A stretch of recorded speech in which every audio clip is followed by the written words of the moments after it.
Bonjour à tous, c'est Sandy, on se retrouve pour le point bourse du milieu de semaine. On va voir dans cette vidéo les indices et également quelques actions françaises et américaines. On fera le point également en milieu de vidéo sur le Bitcoin et l'Ethereum.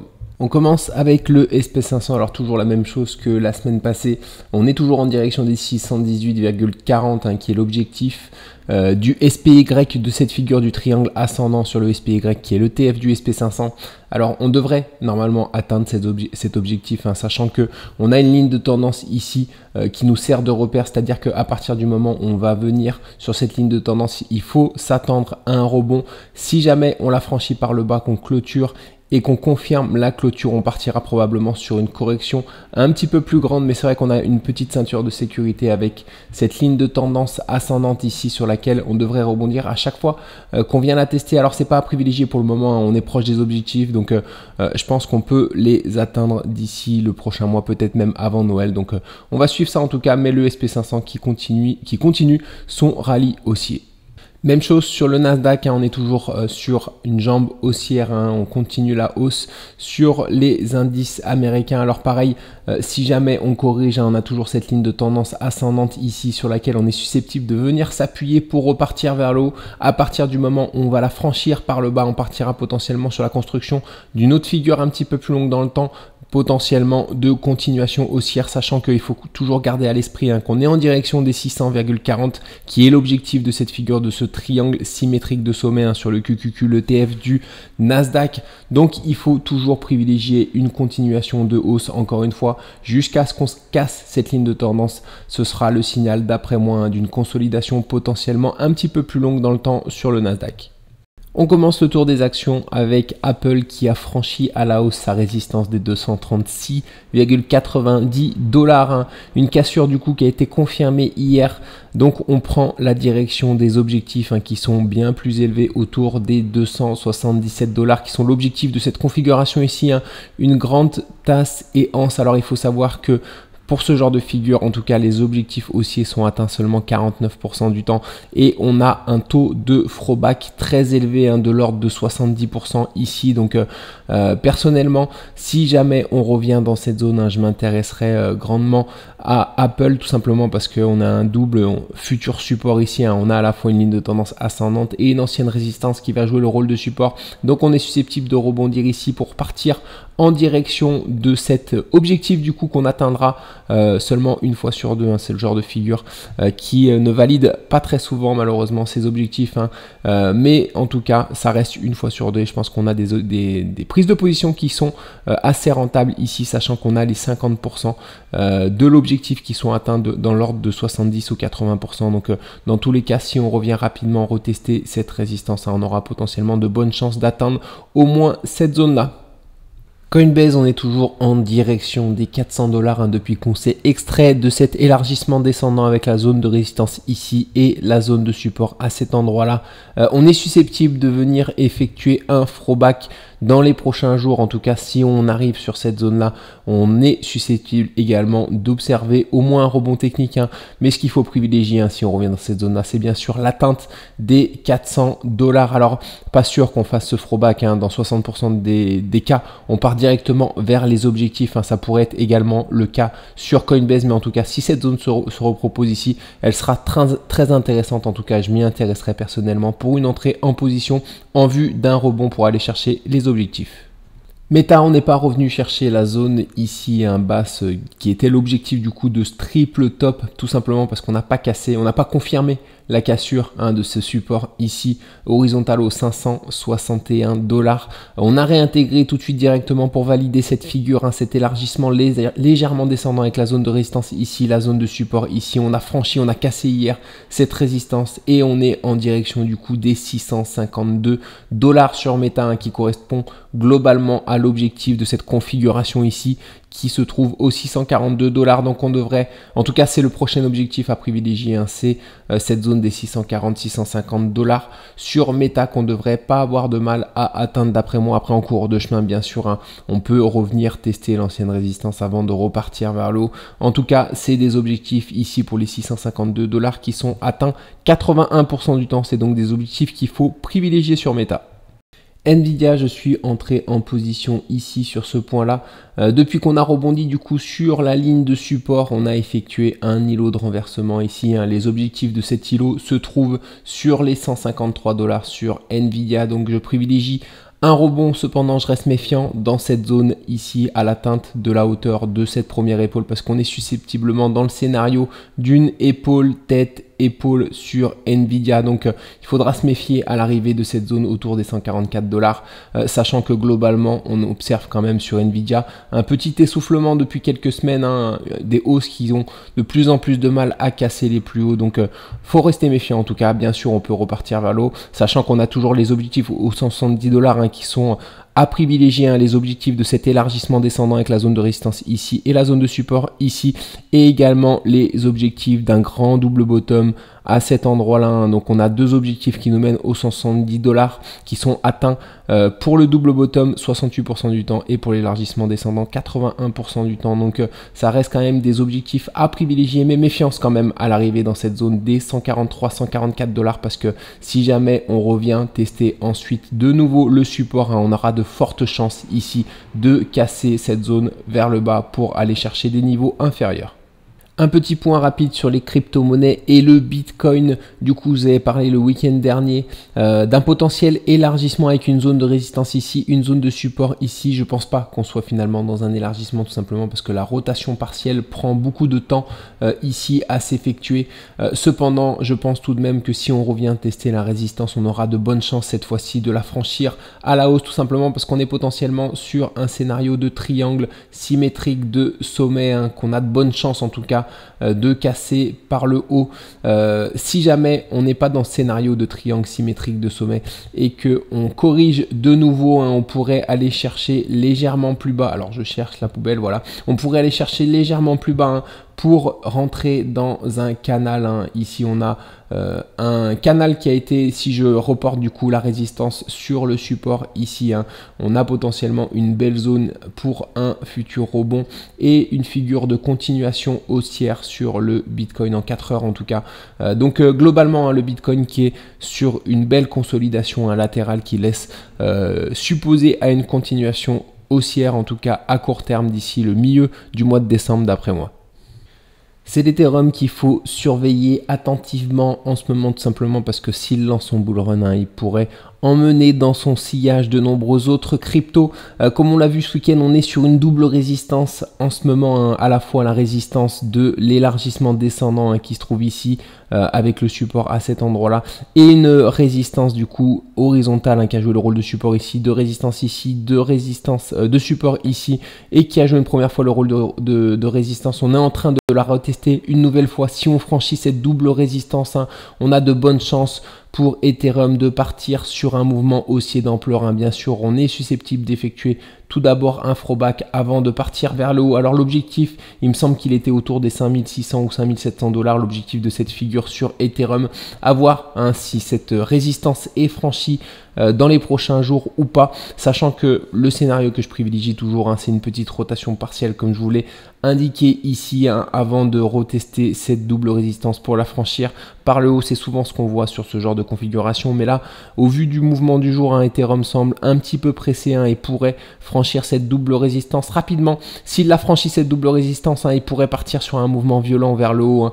Ethereum qui n'a pas encore débuté son réel bull run, et encore une fois il pourrait amener pas mal de crypto-monnaies à faire de même, à le suivre dans sa jambe haussière, sachant que comme on l'avait dit ce week-end, la rotation partielle, la grande rotation partielle pour revenir tester les 2800 $ ici n'est plus à privilégier d'après moi, tout simplement parce qu'on est sur un point bas sur le graphique de l'Ethereum contre le Bitcoin, donc on ne devrait pas avoir de correction importante dans ces prochains jours, ces prochaines semaines normalement. En tout cas, pas de grosse correction imminente sur les crypto-monnaies d'après moi. Donc au pire des cas, on devrait voir encore une fois une rotation partielle pour repartir vers le haut, mais Ethereum qui semble pressé et qui pourrait dans les prochains jours franchir cette résistance pour lancer son bull run.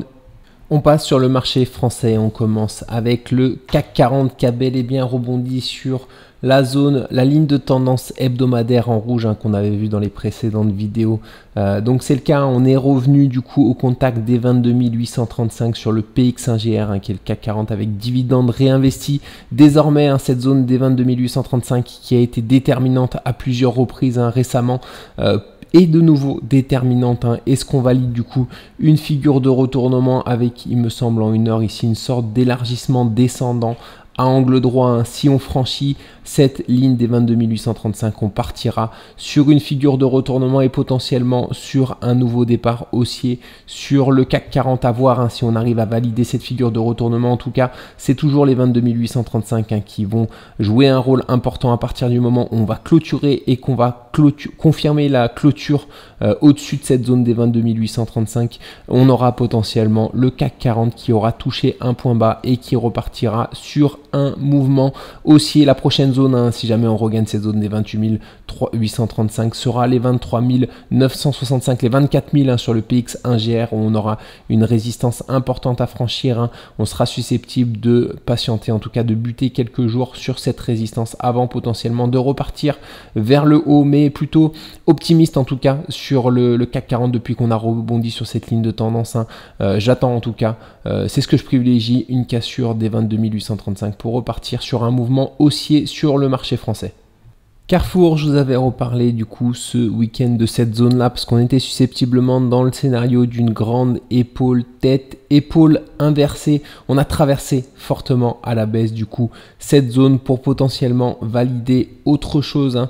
Alors à voir si on est toujours dans ce scénario d'épaule tête, épaule inversée et qu'on réintègre pour repartir vers le haut, ou alors si on est dans le scénario plutôt ici d'une sorte de double top ou d'un triangle descendant qui vient d'être cassé par le bas. On serait alors susceptible de venir faire un throwback ici sur cette zone avant de partir vers le bas, chercher des objectifs baissiers au 12,70 €, sachant que à cet endroit là au 12,70 ou 12,58 on a une zone de support majeure hebdomadaire, une zone horizontale qui est très importante. Donc ici on sera susceptible en tout cas sur Carrefour d'observer un rebond technique et un rebond potentiellement d'ampleur. À voir du coup comment on réagit dans cette zone ici au retour des 14,09. C'est cette zone là qui va être déterminante. Soit on réintègre et on repart vers le haut, soit on est rejeté de nouveau du coup et on part sur un mouvement baissier qui nous ramène du coup aux 12,70 € en vue d'un futur rebond sur des zones un petit peu plus basses sur Carrefour. AXA, on en avait également parlé la semaine passée. On était sur cette zone-là, sur une cassure du coup d'un double top potentiellement qui nous ramènerait autour des 30,80 €. À cet endroit-là, on a à la fois les 31,08 qui est une zone qui a joué à de nombreuses reprises le rôle de support, puis de résistance ici sur laquelle on pourrait rebondir, sachant qu'on a également une ligne de tendance, même deux lignes de tendance hebdomadaires dans cette zone-là, et notamment celle-ci, celle légèrement plus basse, sur laquelle on pourrait s'appuyer pour repartir vers le haut. On a enfin les objectifs du double top ici qui se trouve au 30,90 à peu près. Donc si jamais on revient dans cette zone, je m'attends sur AXA à observer au moins un rebond technique pour revenir sur ces niveaux-là. Donc à voir si on atteint cette zone-là ou si on repart directement sur un retournement haussier sur AXA en vue potentiellement de former une autre figure, potentiellement soit un canal descendant, soit un élargissement. Il faudra voir à ce moment-là dans quoi on est, mais on est susceptible d'être plutôt, d'après moi, dans une sorte de canal qui est légèrement imparfait si on rebondit tout de suite, et du coup les canaux sont très souvent ensuite cassés par le haut. Donc on va suivre ça en tout cas, soit on revient corriger encore une fois sur des niveaux un petit peu plus bas en vue d'un rebond, soit on rebondit tout de suite pour former ce futur canal qui nous laisse envisager dans tous les cas une reprise haussière sur l'action AXA. Bouygues, je suis entré du coup la semaine passée sur ces niveaux-là. Je les attendais depuis un petit moment, ces niveaux-là. On avait une ligne de tendance hebdomadaire ici. On a une ligne de support hebdomadaire également majeure. On avait en plus l'objectif de ce double top qui nous ramenait dans cette zone-là, sachant que Bouygues en mensuel nous propose une configuration qui me semble très haussière. Donc c'est pour ça que je tente de racheter des points bas sur cette action et on va voir pour le moment. L'action ne fait trop rien ici. On est sur des bas de marché ça tergiverse un petit peu, à voir si on repart sur un mouvement haussier ou alors si on part sur une correction qui est un petit peu plus profonde encore sur Bouygues. Mais ce que je privilégie, hein, bien sûr ici, c'est pour ça que je suis rentré en position, c'est un rebond pour au moins tester cette zone là, voire aller un petit peu plus haut sur l'action Bouygues.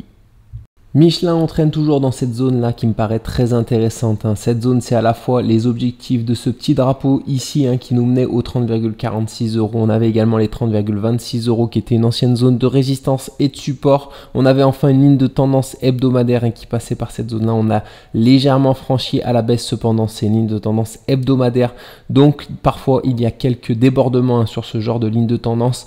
Pour le moment on a bien rebondi sur les 30,26 €, hein. Je pense qu'on est susceptible de repartir vers le haut pour au moins ici combler ce gap, hein, et revenir sur cette ancienne zone de support, hein, qui devrait jouer le rôle de résistance. Cependant, si cette zone ne tient pas ici et qu'on va chercher plus bas, on a également une très belle zone ici, hein. On a les 28,32 qui est une zone de support et de résistance hebdomadaire. On a les 29,04, hein, qui a joué à plusieurs reprises le rôle de support et de résistance à cet endroit-là. Également, on a enfin l'objectif de cette configuration ici, ce double ou triple top, hein, qui nous mène dans cette zone-là. Donc même si on arrive dans cette zone là, on aura potentiellement ici un rebond qui pourra s'effectuer à partir du moment où on arrivera ici, et pourquoi pas une figure de retournement pour partir sur un mouvement haussier durable sur Michelin. En tout cas, c'est ce qu'il faut privilégier à moyen terme, parce que Michelin est sur une tendance haussière, donc et le CAC 40 est sur un point bas potentiellement, donc je pense qu'on peut avoir de beaux mouvements à venir dans les prochains mois sur cette action Michelin. On m'a demandé dans les commentaires de jeter un œil sur l'action Peugeot. Alors Peugeot en mensuel, hein, globalement dans une tendance qui est relativement haussière, hein. On est dans un canal ascendant, hein. La zone d'achat ultime, hein, c'est bien sûr les 41,40 qui est une zone qui a joué le rôle de résistance et de support à plusieurs reprises. On en est très loin, elle pourrait intervenir, mais dans très longtemps, hein. Cette zone, c'est pas sûr qu'on la revoie un jour. En tout cas, ici on est sur une zone déterminante autour des 70 €, une zone hebdomadaire déterminante, c'est ce qu'on va voir en hebdomadaire. Du coup, on est globalement potentiellement dans un scénario de canal descendant, hein, qui est une figure assez haussière. Cependant, j'aurais aimé en hebdomadaire, hein, qu'on conserve cette zone des 71,30 €, une zone qui a joué le rôle de support ici, de résistance, de support, et qui était susceptible, qui a joué le rôle de support dans un premier temps ici, qu'on est en train de franchir par le bas. On n'a pas confirmé la cassure encore, hein. Il faudrait qu'on clôture au-dessous des 68,60 € pour confirmer cette cassure et pour repartir sur un mouvement baissier qui nous mènerait potentiellement sur cette zone qu'on a vue en mensuel autour des 40-50 €, hein. J'ai pas de zone très précise, hein, elle n'est pas évidente Peugeot à analyser précisément. Cependant, il faut garder à l'esprit ici que tant qu'on n'a pas perdu les 68,40 €, quand on n'a pas, tant qu'on n'a pas clôturé en hebdomadaire en dessous de cette zone, hein, on est toujours dans ce scénario de potentiel rebond durable sur Peugeot, hein, qui pourrait nous remener de nouveau sur cette résistance et pourquoi pas repartir sur un mouvement haussier. Il va falloir du coup surveiller en hebdomadaire cette zone, c'est vraiment une zone déterminante, et actuellement on est sur un moment déterminant sur l'action Peugeot, donc à voir en tout cas si on tient cette zone ou alors si elle cède pour aller chercher des niveaux légèrement plus bas. Malheureusement, hein, j'ai pas d'autres niveaux en hebdomadaire ni en journalier qui sont intéressants d'après moi sur Peugeot, hein. On est susceptible de rebondir ici, hein, sur le bas du canal qui n'existe pas encore. Ça me paraît un petit peu léger, hein, pour avoir une zone de support vraiment forte. Pour le moment, j'ai pas vraiment de zone de support forte, notamment en hebdomadaire, hein. Je passe pas en journalier parce qu'il n'y a pas grand chose à dire de plus en journalier, mais Peugeot, hein, ce qu'il faut retenir, c'est qu'on est sur un moment déterminant en ce moment, qu'il faut absolument tenir cette zone si on ne veut pas potentiellement aller chercher des niveaux relativement plus bas.